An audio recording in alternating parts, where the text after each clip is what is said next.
area now in EEDD.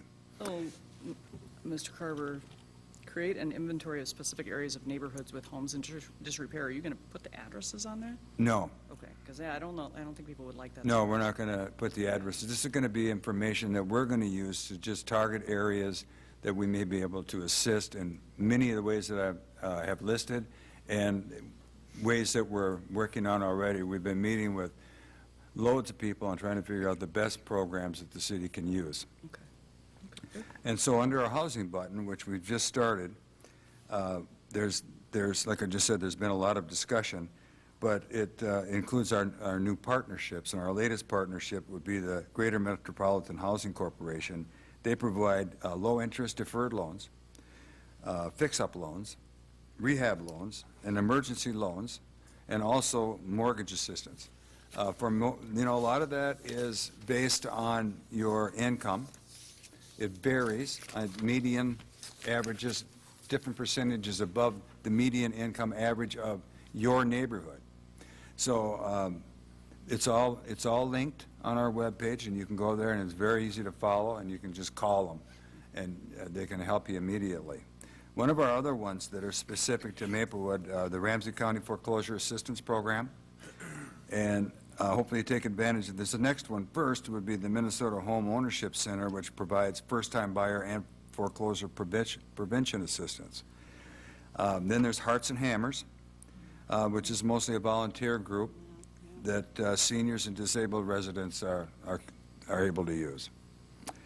Also, we have approximately $90,000 in the housing redevelopment account, and that's going to help us with some of our targeted areas. It's not a lot, but it's a start. And with the programming that is available and the programming that we're going to be able to provide in the future, this will help us bridge that gap. Also, I just wanted to talk about this project. This is the Villages of Frost and English.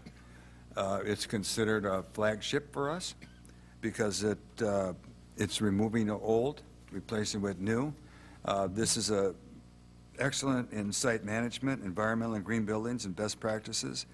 It restores a neighborhood, and that's a neighborhood that we feel needs to be restored. We've got some other things that we're looking at over there, as you well know. So with that, any questions? I'd be happy to try to answer them for you. I think it's looking very good. I'll have Councilmember Juneman go, and then I have a couple of questions. Councilmember Juneman? I did call the manager earlier today, and this is the main reason I'm bringing it up, but in this whole performance output measure thing, there's no specifics to the environmental piece, and it is EEDD, or as I like to say, EEDD. For some reason, I just get a bang out of that, no matter how many times I say it. And so I remember vaguely when we did our retreat and we worked on these goals, that we tied the environmental into this piece. And the only thing that concerns me, and this is leading to what I really want, I think, out of this, is we need a workshop at some point to talk about what we think our environmental future is, because we've reached so many goals, and we are, yes, we're out in front and we're ahead of a lot of other places, but where do we want to be in 2 years, 5 years, whatever? And it's everything we've done. It's the recycling, it's the organized collection, it's the green building, it's the partners in energy, it's all those things that we've done, but where are we headed? And I don't want it to get to be to the point where we don't hold it visible enough as a goal, because it becomes, as I like to say, a Girl Scout project that died. Because lots of places do that with environmental things. You know, okay, we've gotten that far, moving along. And as we all know, you can't do that. I mean, there's so much to be done. And I just think we probably, I dare say, are more sophisticated than some of our neighbors in where we've gone so far. So they have easier steps to achieve.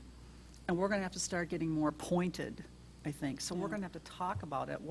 Are we looking at the overall carbon footprint of the city, and not just, I already know that the green team is looking at, and has done some things with our own fleet and all that, but how do we as a community move forward on those kinds of things? Because it would be easy to be complacent because we have done a lot, relatively speaking. But because it's under this